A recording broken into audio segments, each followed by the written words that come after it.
যাকে চোখ বুজে বিশ্বাস করেছিল, যার কপালে সিঁদুর পরিয়ে বলেছিল তুমি আমার জীবন, সেই মানুষই কি সবচেয়ে বড় ছুরি চালালো পিঠে? এটাই কি ভালোবাসা, নাকি প্রতারণার সাজানো ফাঁদ? বিশ্বাস যখন হয়ে যায় ধ্বংসের কারণ, স্ত্রী যখন হয়ে ওঠে মৃত্যুর দূত, তখন কিভাবে বাঁচবে একজন পুরুষ? এই গল্প শুধু একটা পরিবার নয়, একটা আমাদের সমাজের সেই অদৃশ্য বাস্তবতা যেখানে বিশ্বাস ভেঙে চুরমার হয়ে যায় এক নিমিষে। এই ভিডিওতে জানবেন এমন এক বাস্তব ঘটনার কথা, যেখানে আপন মানুষ পরিচয়ের আড়ালে লুকিয়েছিল ভয়ানক প্রতারণা, বিশ্বাসঘাতকতা আর মৃত্যু। ভিডিওটি শেষ পর্যন্ত দেখুন আর জানুন কেন বলা হয় আপন মানুষের উপর বিশ্বাস করতে নেই। চ্যানেলে নতুন হয়ে থাকলে চ্যানেলটি সাবস্ক্রাইব করে বেল আইকনটি প্রেস করে পাশে থাকুন। আমরা আরও নিত্য নতুন ক্রাইম স্টোরি ভিডিও আপনাদের কাছে যেন তুলে ধরতে পারি। চলুন তাহলে কাহিনীটি শুরু করা যাক। 5ই জুন 2025 উত্তরাখণ্ডের কোটদুয়ার হাইওয়ে দিয়ে কতগুলো লোক পার হচ্ছিল। তখন তারা দেখেন হাইওয়ের পাশে এক গর্তের মধ্যে কারো মৃতদেহ পড়ে আছে। যখন তারা পাশে গিয়ে দেখে, তখন তারা বুঝতে পারে কোনো পুরুষ মানুষের মৃতদেহ। দেখে মনে হচ্ছিল কোনো কারণে হয়তো তার অ্যাক্সিডেন্ট হয়েছে। তখন তারা পাশের পুলিশ স্টেশনে ফোন করে জানিয়ে দেয়। কয়েক ঘন্টা পর ওখানে কোটদুয়ার পুলিশ এসে পৌঁছায়। মৃত ব্যক্তির কাছ থেকে কোনো পরিচয়পত্র বা কোনো ফোন পাওয়া যায়নি, যেটিতে তাকে শনাক্তকরণ করা যায়।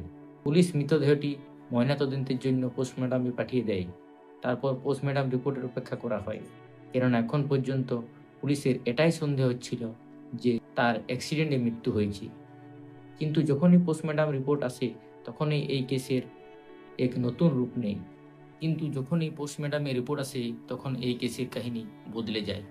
পোস্টমর্টমের রিপোর্টে জানা যায় যে এই ব্যক্তিকে নির্মমভাবে হত্যা করা হয়, কেননা তার শরীরে অনেক জায়গায় ধারালো অস্ত্র দিয়ে আঘাতের চিহ্ন পাওয়া যায়। পুলিশ বুঝতে পারে যে এটি কোনো অ্যাক্সিডেন্ট নয়, কেউ হয়তো এই ব্যক্তিকে হত্যা করে হাইওয়ের পাশে গর্তে ফেলে দিয়ে চলে গেছে। তাই এই জন্য পুলিশ এই কেসের তদন্ত শুরু করে দেয়। হাইওয়ের কিছুটা দূরে এক টোল প্লাজা ছিল। পুলিশের সন্দেহ হয় কেউ যদি তাকে হত্যা করেছে, তাহলে নিশ্চয়ই ওই টোল প্লাজা দিয়ে গাড়িতে করে এসেছে। এই জন্য তারা টোল প্লাজাতে গিয়ে 5ই জুন থেকে গত 3-4 দিনের সিসিটিভি ফুটেজ সংগ্রহ করে ভালো করে ফুটেজগুলো দেখা হয়। এখানে পুলিশের সন্দেহ অনেক গাড়িতে, তাদের শর্টলিস্ট করে এরপর পুলিশ নজরে গাড়ির উপর পড়ে, যেটি XUV 700 গাড়ি। এই গাড়িটি বারবার ওই মৃতদেহের ঘটনাস্থলে যেতে আসতে দেখা যায় কোনো কিছু কারণ ছাড়াই। হাইওয়ে দিয়ে যদি কেউ যায়, তাহলে সে টোল প্লাজা পার হয়ে সোজা তার গন্তব্যস্থলের দিকে যায়, কোনো কারণ ছাড়া ফিরে আসে না। এই গাড়িটি অনেকবার আশেপাশে ঘুরতে দেখা যায়, তাই পুলিশের নজর ওই গাড়ির উপর পড়ে যায়, যে গাড়িটি ছিল XUV 700। পুলিশ এই গাড়িটির ডিটেলস বের করে তা থেকে পুলিশ জানতে পারে এই গাড়িটি দিল্লিতে বসবাসকারী রবীন্দ্র সিংয়ের নামে রেজিস্টার আছে। পুলিশ তার ঠিকানা বের করে বাড়িতে যোগাযোগ করে তো জানতে পারে রবীন্দ্র সিং নামের এই ব্যক্তি গত কয়েক মাস ধরে বাড়ি থেকে নিখোঁজ আছে, কারণ তিনি অনেকের কাছে ঋণী হয়েছিলেন ও চেক বাউন্স এর কেসও তার উপর চলছিল। তিনি পেশায় একজন ব্যবসায়ী ছিলেন। এইসব কারণের জন্য তিনি বাড়ি থেকে পালিয়েছিলেন। পুলিশ তার পরিবারকে বলে কোটদুয়ার হাইওয়ের পাশে এক মৃতদেহ পাওয়া যায়। তখন তাদেরকে ছবি পাঠানো হয়। তা দেখে তারা বলে, হ্যাঁ, এই মৃতদেহটি রবীন্দ্র সিং এর। পুলিশ রবীন্দ্র সিং এর যখন ব্যাকগ্রাউন্ড নিয়ে খোঁজখবর নেই, তখন জানতে পেরে যায় যে এই ব্যক্তি দিল্লিতে থাকতেন। তার পরিবারের সাথে তার স্ত্রী ছিল ও এক মেয়ে ছিল, ও এক ছেলেও ছিল, ভাই ছিল ও ভাইয়ের পরিবারও ছিল। তিনি একজন ব্যবসায়ী ছিলেন। কিন্তু 2007-এ তার স্ত্রীর সঙ্গে রবীন্দ্র সিংয়ের ঝামেলা হয়। তখন তার পরিবারকে ছেড়ে তিনি দেরাদুনে আশ্রয় নেয়। পরিবার থেকে সম্পূর্ণরূপে আলাদা হয়েছিল। দেরাদুনে এসে তিনি আবার নতুনভাবে ব্যবসা শুরু করেন। আর এখানে সে তার সাথে পরিচয় হয়ে যায় এক 18 বছর বয়সী মেয়ের সাথে, যার নাম ছিল রীনা সিন্ধু। মেয়েটি রবীন্দ্র সিংয়ের থেকে প্রায় 20 বছর বয়সে বড় ছিল। 20 বছর বয়সের পার্থক্য হলেও তাদের পরিচয় হয় এবং সেই পরিচয় পরে ভালোবাসায় বদলে যায়। তারপর তারা লিভিং রিলেশনশিপে থাকতে শুরু করে। রীনা সিন্ধু নামের এই মেয়েটি মুরাদাবাদে বাড়ি ছিল। কয়েক বছর লিভিং রিলেশনে থাকার পর তারা বিয়ে করে নেয়। বিয়ের পর তাদের একটি মেয়েও হয়। আর রবীন্দ্র সিং ব্যবসাও ভালো চলছিল। রীনা সিন্ধু তার স্বামীকে বলে তারা মুরাদাবাদে থাকবে। তখন রবীন্দ্র সিং ওখানে একটি ফ্ল্যাট কিনে দেয়, কেননা ব্যবসার ক্ষেত্রে রবীন্দ্র সিংকে এখানে ওখানে যেতে হতো, তাই তাদেরকে মুরাদাবাদে শিফট করে দেয়। তাদের জীবন খুব ভালোভাবে কাটছিল। তারপর 2024 সালে রবীন্দ্র সিংয়ের ব্যবসায় অনেক লস হয়ে যায় ও সে অনেক ঋণী হয়ে যায়। তার সঙ্গে সে কাউকে 18 লাখ টাকার চেক দেয়, কিন্তু তার অ্যাকাউন্টে এত টাকা ছিল না, তাই চেকটি বাউন্স হয়ে যায়। তাই পুলিশও তার পিছনে পড়েছিল।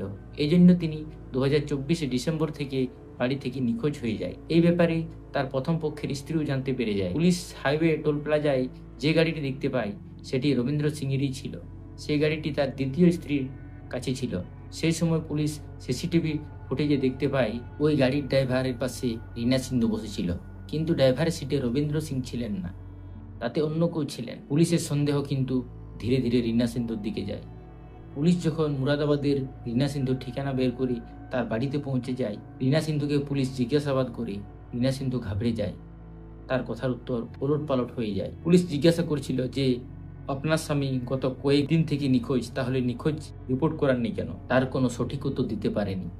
তখন রীনা সিন্ধু আত্মসমর্পণ করে যে রবীন্দ্র সিংয়ের মৃত্যুর পেছনে তিনিই দায়ী। তারপর রীনা সিং পুলিশকে সব কথা খুলে বলে যে কয়েক বছর আগে রবীন্দ্র সিং মুরাদাবাদে একটি ফ্ল্যাট কিনেছিল, যার দাম প্রায় 3 থেকে 4 কোটি টাকার মতো। এই ফ্ল্যাট তাদের দুজনের নামেই ছিল। রীনা সিন্ধু কয়েক বছর আগে নিচের তলায় একটি ফিজিওথেরাপি সেন্টার খুলেছিল, তার ব্যবসাও খুব ভালো চলছিল। রবীন্দ্র সিং এই ফ্ল্যাটটি বিক্রি করার পরিকল্পনা করেছিলেন, কেননা তাহলে ওই ফ্ল্যাট বিক্রি করে তার সমস্ত ঋণ শোধ হয়ে যাবে আর ব্যবসা ভালোভাবে চলবে। তারপর আবার নতুন করে ফ্ল্যাট কিনবেন।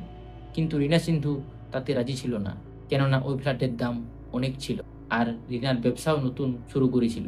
আপনারা এখানে একটা জিনিস লক্ষ্য করুন, রবীন্দ্র সিং ভালোবেসে একটি ফ্ল্যাট কিনে দিয়েছিলেন রীনা সিন্ধুকে, কিন্তু রীনা সিন্ধু তাতে রাজি হয়নি, কেননা ওই ফ্ল্যাটের দাম অনেক বেশি ছিল আর রীনা সিন্ধু নতুনভাবে ব্যবসা শুরু করেছিল। আপনারা এখানে একটা জিনিস লক্ষ্য করুন, রীনা সিন্ধু এসে একটি ফ্ল্যাট কিনে দিয়েছিল, কিন্তু তার দুঃখের দিনেই রীনা সিন্ধু এই ফ্ল্যাটটি বিক্রি করতে অস্বীকার করে দেয়। এর পিছনে আসল যে কারণ ছিল এটি শুনলে আপনারা অবাক হয়ে যাবেন। রীনা সিন্ধু যে ফিজিওথেরাপি সেন্টার ও সেলুন খুলেছিলেন, সেখানে অনেক ছেলে আসতো। তাদের মধ্যে পরিতেশ নামক এক ব্যক্তি সেখানে ফিজিওথেরাপি করাতে আসতো।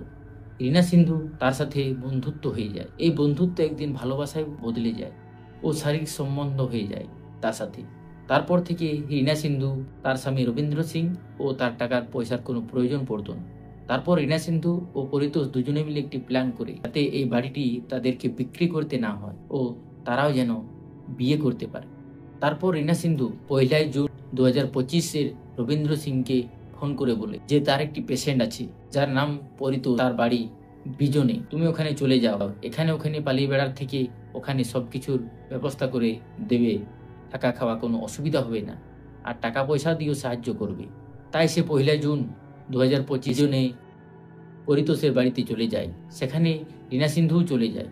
রীনা সিন্ধুর বয়ফ্রেন্ড পরিতোষ রবীন্দ্র সিংকে অনেক মদ খাইয়ে দেয়। এরপর যখন খুব নেশা হয়ে যায়, তখন রীনা সিন্ধু ও পরিতোষ দুজনে মিলে তাকে কোদাল দিয়ে মাথায় আঘাত করতে থাকে। রীনা সিন্ধু ও পরিতোষ রবীন্দ্রকে মেরে ফেলে দিয়ে যতক্ষণ পর্যন্ত না তার শরীর থেকে প্রাণ যায়, ততক্ষণ তারা কোদাল দিয়ে বারবার তার মাথায় আঘাত করতে থাকে। তার শরীর নিস্তব্ধ হওয়ার পর তারা ভাবতে লাগলো তার মৃতদেহ কি করবে। তারপর তারা প্ল্যান করে এই মৃতদেহ দূরে গিয়ে কোথাও ফেলে আসবে। রবীন্দ্র সিংয়ের পকেট থেকে তার পরিচয়পত্র ও মোবাইল সবকিছু তার বের করে নেয়।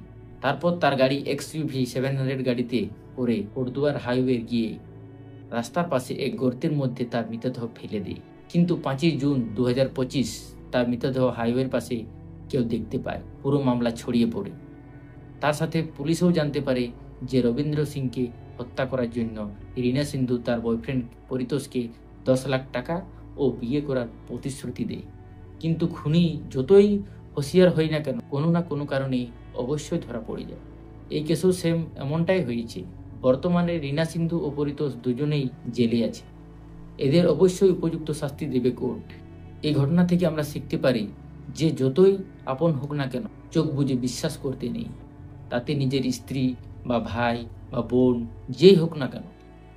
রবীন্দ্র সিং তার স্ত্রীর উপর পুরো বিশ্বাস রেখেছিলেন, কিন্তু তার পরিণামে তার মৃত্যু হয়। আপনারাও এই ঘটনা থেকে কি শিখতে পারলেন কমেন্টে অবশ্যই কমেন্ট করে জানাবেন।